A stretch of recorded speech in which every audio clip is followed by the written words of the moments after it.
Paulo fala sobre o perigo da negligência. E diz assim: portanto, convém-nos atentar com mais diligência para as coisas que já temos ouvido, para que em tempo algum nos desviemos delas. Porque se a palavra falada pelos anjos permaneceu como?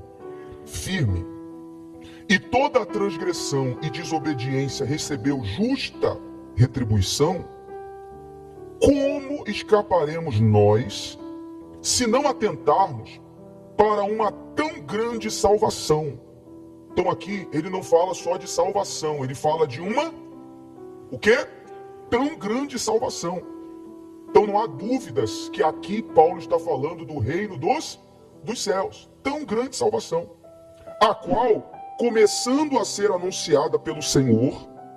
Então olhe para mim, Jesus, quando esteve aqui, anunciou a salvação. Você pode conferir isso lá nos textos que Jesus fala em Mateus, em Marcos, em Lucas, em João. Ele só falava de salvação. Mesmo nos momentos em que ele curava os enfermos, multiplicava o pão, multiplicava o peixe, socorria os desesperados. Perceba que quando Jesus resolvia o problema das pessoas, em seguida ele vinha com qual tipo de mensagem, pessoal? Qual mensagem? A mensagem da salvação. Então aqui, como escaparemos nós se não atentarmos para uma tão grande salvação, a qual, começando a ser anunciada pelo Senhor, foi-nos depois confirmada pelos que a ouviram. Quem eram esses aqui?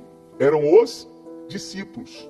Começou com Jesus e prosseguiu com os discípulos, testificando também Deus com eles, por sinais e milagres, e várias maravilhas e dons do Espírito Santo, distribuídos por sua vontade. Então olhe para mim, aqui nesse texto Paulo fala sobre negligência e sobre diligência. Nós somos os que escolheremos se, no tocante à salvação, a tão grande salvação, a coisa mais importante que existe nesse mundo, nós seremos ou negligentes, ou o que, pessoal? Diligentes. O texto é o perigo da negligência. O que é uma pessoa negligente? Eu coloquei ali, eu peguei do dicionário para você entender perfeitamente essa palavra. O negligente, ele é indiferente, ele é desleixado, é uma pessoa que faz descaso, quer dizer falta de atenção ou ausência de motivação.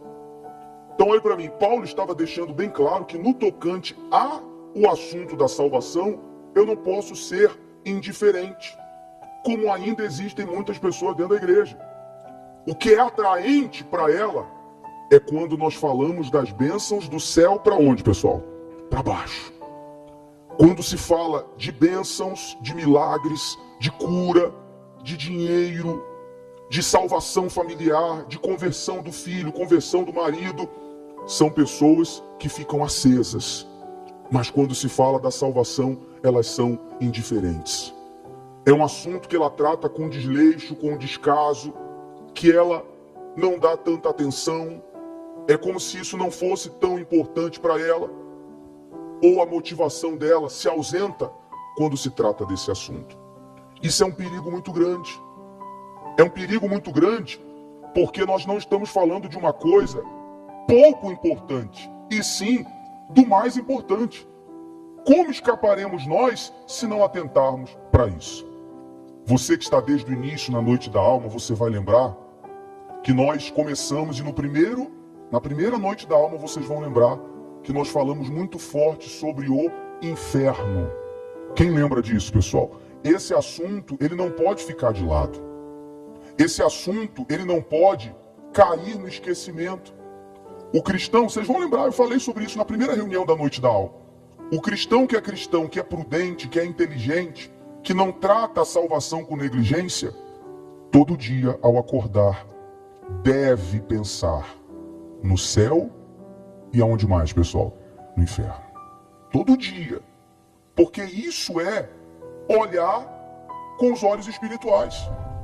Já falamos várias vezes, você não sai aí na rua e você ouve pessoas debatendo sobre esse assunto. E aí, fulano, como será que é o céu? E aí, fulano, se você morrer hoje, para onde vai a sua alma? E aí, fulano, o que você acha? Você acredita no inferno? Não se ouve. Não se ouve falar sobre isso. Por quê? Porque é um assunto que para as pessoas aí fora não importa. As pessoas tratam isso com negligência. Não há motivação para elas falar desse assunto. Porque elas não estão preocupadas com amanhã. Elas estão preocupadas com quando, gente? Com agora. Que não pode ser o nosso caso. A gente se preocupa com agora, sim, mas não mais do que com o amanhã. Amém, pessoal? Você que é cristão, você que tem olhos espirituais e não é negligente, você pode se preocupar com o agora, mas não mais do que com o amanhã. O corpo vai acabar. A alma, mais cedo ou mais tarde, vai descolar do corpo. E aí, nós vamos ver os frutos daquilo que nós plantamos aqui. A salvação, diferente do que nós temos ouvido aí fora, agora até pelas igrejas, ela não vem apenas pela graça. Ah, é pela graça.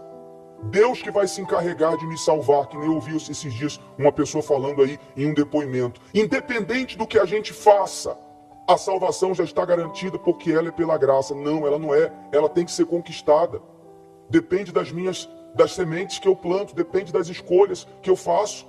Até porque Deus é justo. Se Ele é tão justo, não seria inteligente da parte dele que eu e você, trilhando o caminho da salvação, fazendo tudo certinho, somos salvos, e o outro que não está nem aí para nada, vivendo a vida totalmente torta e errada, tem o mesmo final que a gente? Me diga, isso é justo, pessoal? Não é. Mas é o que o diabo quer implantar dentro das igrejas. É o que ele quer implantar na cabeça das pessoas. É pela graça, é pelo sacrifício de Jesus, todos estão salvos. E eles esquecem do que o próprio Jesus disse, que a porta do inferno, qual é a distância? A distância não, como é que eu posso dizer? A largura dela. É grande ou pequena, pessoal? É grande, é larga, a dimensão dela é larga. Caso contrário, Jesus nem citaria a existência dessa porta. É ou é verdade? Nem citaria, porque se não vai haver essa porta, ele só citaria a porta dos céus. Mas ele deixou claro que ela é estreita e não larga. Poucos passarão por ela. Quem está entendendo, pessoal? Ele fala aqui da palavra diligência. Vamos ler de novo aqui o versículo 1. Portanto, convém-nos atentar com mais o que, pessoal? Diligência para as coisas que já temos ouvido, para que em tempo algum nos desviemos dela. O que Paulo quer dizer com isso? Para o povo, aqui ele estava pregando para o povo de Deus. Vocês precisam acordar mais para a salvação. Paulo estava dizendo, você tem que ser mais atento ao diligente, é aquele, quer dizer, interesse e cuidado, quer dizer comprometimento, quer dizer fazer, de qual forma, pessoal? Com excelência, com seriedade. Paulo estava dizendo para o povo, vocês precisam se atentar com mais diligência pela sua salvação. Ou seja, não é que eles não criam na salvação, criam, mas estavam tratando com negligência. Estavam possivelmente trocando ou correndo risco de trocar a salvação, que é o nosso maior bem, o nosso maior tesouro, por outras coisas. E esse é o cuidado que você tem que ter. Pessoal, tem gente trocando a salvação por qualquer coisa. Eu tenho visto isso e você também. Tem mulher trocando a salvação por uma ilusão com homens. Como tem homens que estão trocando a salvação pela ilusão com mulheres. Tem gente trocando a salvação por uma vida melhor, mas de pura ilusão. Quantos casos nós já vimos na igreja de pessoas que estavam bem com Deus, no caminho da salvação, apareceu uma pessoa dizendo, fulano, eu quero me casar com você, eu tenho a melhor das intenções para com você, mas é alguém que não é da fé, é alguém que tem outra fé, é alguém que pensa diferente. E aí a pessoa diz, não, eu vou me envolver com fulano, afinal de contas eu estou solteira, eu não posso perder tempo, eu já tenho uma idade, eu vou me envolver com fulano, depois eu vou pregar a palavra para ele, a palavra para ela, vai se converter, e às vezes é o contrário. Porque a pessoa, ao invés de aquecer o outro, o que que faz, pessoal? Esfria. E aí aos poucos vai esfriando, quem tinha salvação perde. E a gente vai ver no final das contas, a pessoa nem ficou com ela, nem ficou com ele. Porque a pessoa não tratou a salvação com diligência. Ela abriu uma concessão para o diabo. Ah, fulano, vamos lá para outro lugar trabalhar, aqui tá difícil, você tá precisando de dinheiro. Aí a pessoa começa a se envolver demais. Já viu aquele testemunho que não é testemunho? Sabe qual é o testemunho que não é testemunho? A pessoa diz assim: Pastor Menezes, olha, essa campanha de segunda-feira tá forte mesmo, hein? É mesmo? Por quê? Olha, eu tô ganhando tanto dinheiro que nem tempo de vir na igreja eu tenho mais. Já viu testemunhos assim? Testemunho que não é testemunho. Mas são as pessoas que aceitam tratar a salvação com negligência. Você está entendendo? Tem gente que ela abre concessão, trata com tanta negligência, que ela deixa a salvação ir pelo ralo por causa de uma mágoa. A pessoa foi lá, machucou ela, humilhou ela, mentiu sobre ela. A pessoa aceita, não, por causa disso, por causa do fulano. Ah, eu não quero mais saber de nada. Não, eu me magoei, eu me feri, eu me entristeci. Não quero mais saber de nada. Se Deus fosse comigo, Deus não me deixaria passar por isso. Aí aquela pessoa passa, aquela pessoa morre, aquela pessoa desaparece do mapa. Mas foi suficiente para roubar a salvação do outro. Tem gente trocando a salvação por nada, por uma coisa momentânea. Você lembra de Esaú? Tinha bênção, mas trocou por um prato de lentilhas. Só pensou no agora. Ah, lembra que ele diz: de que me adianta essa bênção de primogenitura, se nesse momento eu estou com o quê? Com o que ele estava, pessoal? Com fome. Então não troque o eterno pelo material. Não troque o principal pelo secundário. Não faça isso. O que Jesus nos orienta aqui em Mateus, se tiver, põe aí, por favor. Em Mateus 13, o que ele orienta é isso aqui, ó. Mateus 13, 44. Também o reino dos céus é semelhante a um tesouro escondido num campo, que um homem achou e fez o quê? Escondeu. E pelo gozo dele vai, vende tudo quanto tem e compra aquele campo. Então olhe para mim, o que Jesus orienta é trocar o material, o menor, pelo maior. Tudo que a gente tem ou podemos ter é pequeno comparado à salvação. No Salmo 91, que é o tema da reunião de hoje, ele diz através de Davi claramente que o segredo da salvação é se apegar a ele com amor. Não é o que está escrito? A mim se apegou com o quê? Com amor. Eu, porém, o livrarei. Lhe darei a salvação. Tem gente que quer a salvação, mas ela está apegada a outra coisa. A uma pessoa, a um sentimento, a um pecado. E Deus, através da gente, dos pastores, diz para você: desapega disso. Ou você segura isso e você não vai ter mão para segurar a sua salvação. Ou é um, ou o que, pessoal? Ou outro. Então desapega. Não é o LX, não, aquela propaganda que a gente vai desapegar, não, viu? Mas desapega. O que você está apegado? O que você está segurando? Que você diz: eu quero, mas eu não consigo, isso aqui eu tô... Desapega. E se apegue a ele. Como esse homem fez. Quando ele descobriu o tesouro maior, ele pegou os seus outros tesouros e vendeu para comprar aquele maior. Amém, gente? O que é isso?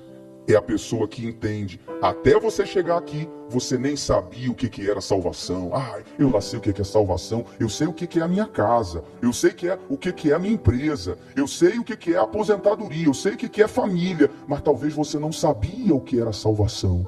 A salvação da alma, a vida que está por vir. Mas quando você entende isso, o que significa? Não é que você vai abandonar tudo e a todos, não. Ah, eu vou abandonar minha família, eu vou pegar tudo que eu tenho, eu vou vender. Não, não é isso. Mas é colocar todas as outras coisas em segundo lugar. Nada pode ser mais importante para você do que a salvação da sua alma. Amém? E se alguma coisa no seu dia a dia ameaçar isso, desapegue. Ah, mas é uma amizade, eu gosto muito da fulana. A sua amizade com a fulana pode vir a comprometer a sua alma, está lhe atrapalhando, desapega. Se apega a Deus. Amém? Ah, é um trabalho, esse trabalho aqui está me dando muito dinheiro, graças a Deus por isso. Mas lá nesse trabalho você está se perdendo? Você está se perdendo lá, você está se envolvendo com pessoas que não são da fé, que está lhe atrapalhando, desapega. Foi o que Jesus disse, se é um olho que te faz tropeçar, o que você tem que fazer com esse olho? Arranca. Isso não é parábola não, tá? Não é história não, ele manda fazer isso. Se é um braço que te faz pecar, o que você faz? O que é isso? Tratar a salvação com diligência. Amém? Com seriedade. Está comprometendo? Sai fora. Não vou perder. Não vou brincar. Não vou me esquecer que há um lugar lá no inferno. Vocês já viram o diabo falar isso? Quem é mais antigo já viu. O diabo dizer aqui no altar que há um lugar no inferno especial para quem um dia foi servo. Sabe ou não sabe disso? Você sabe ou não sabe? Você sabe, eu também sei. Eu creio, pessoal, que tem um lugar lá no inferno para pastor. E você acha que eu não tenho temor disso? Você acha que eu não penso nisso? Eu imagino que deve ter lá uma sala de fogo para obreiros, para aqueles que largaram a fé, para aqueles que um dia ganharam outras almas, que são pessoas a quem o diabo tem muito mais raiva. Eu não posso esquecer disso. Há um lugar lá para quem um dia sentou nessas cadeiras. Ou você acha que o diabo... A gente nem lembra mais. Mas quantas vezes você já não estendeu as mãos aqui numa reunião de sexta-feira e o capeta de pé ali e você falou o quê? Fala aí. Não ouvi. Você esqueceu. O diabo esqueceu? Não. Então a gente tem que continuar queimando ele até o fim. Amém, pessoal? Quando é que a gente queima ele até o fim? Quando nós permanecemos aonde? Na fé. Se você perder a fé, teu fogo, o meu fogo nele, não faz mais diferença. Aí vem as retaliações. Eu queimei, agora quem é que vai ser queimado? Quem é que vai ser queimado? A gente vai ser queimado. Então, tratou da salvação, não pode ser negligência, tem que ser diligência. Amém, pessoal? Olha aí, olha hoje aí. Tá quentinho lá fora, não tá, pessoal? Por que você tá aqui hoje? Porque você tem um propósito. Agora, tem gente que eu não tô vendo aqui. Por causa de quê? Trocou o propósito por causa de quê, pessoal? O frio. E no frio, pessoal, é só pôr um casaco. Vocês estão até mais bonitos aí com o casaco de vocês. Alguns com a touca aí. Olha que bonito que vocês estão. Cadê o pastor Sérgio? Tava até com um cachecol, o pastor Sérgio. Olha ali, ó. Olha o pastor Sérgio ali, pessoal. Tá ou não tá elegante, pastor Sérgio? Com todo respeito. Tá ou não tá, pessoal? Poxa, pessoal. Eu vou trocar o meu propósito por causa do quê? Do frio. Mas você tá vendo como é fácil trocar por qualquer coisa? Por isso que Jesus disse, cuidado para que a minha vinda não seja quando a mulher estiver grávida ou em qual período do ano? No inverno. Jesus falou isso. Porque no inverno as pessoas estão aonde, pessoal? Intocadas. É ou não é? Por que ele falou das grávidas? Porque quando a mulher está grávida, tá grávida. Não dá. O patrão vai ter que entender porque eu estou grávida. Não, avisa lá o pastor Menezes que não dá para ir na igreja não hoje, porque eu estou o quê? Estou grávida. Então, o que Jesus queria dizer com isso? Do inverno e das grávidas. Posso falar, pessoal? Posso ou não posso? Jesus estava dizendo assim, não vem com desculpa não, meu amigo. Não vem com negócio de frio não. Não vem com negócio de grávida não. Você tem que cuidar da sua alma, você tem que estar na fé. Amém? Então eu tenho que estar na fé no calor e tem que estar na fé onde? A senhora tem que estar na fé sem estar grávida e tem que estar na fé como? Grávida. Amém?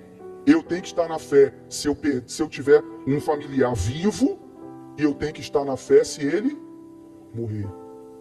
Vamos nos manter firmes na fé. Vamos tratar a salvação com diligência, com cuidado, com temor, porque é a nossa maior riqueza. Amém?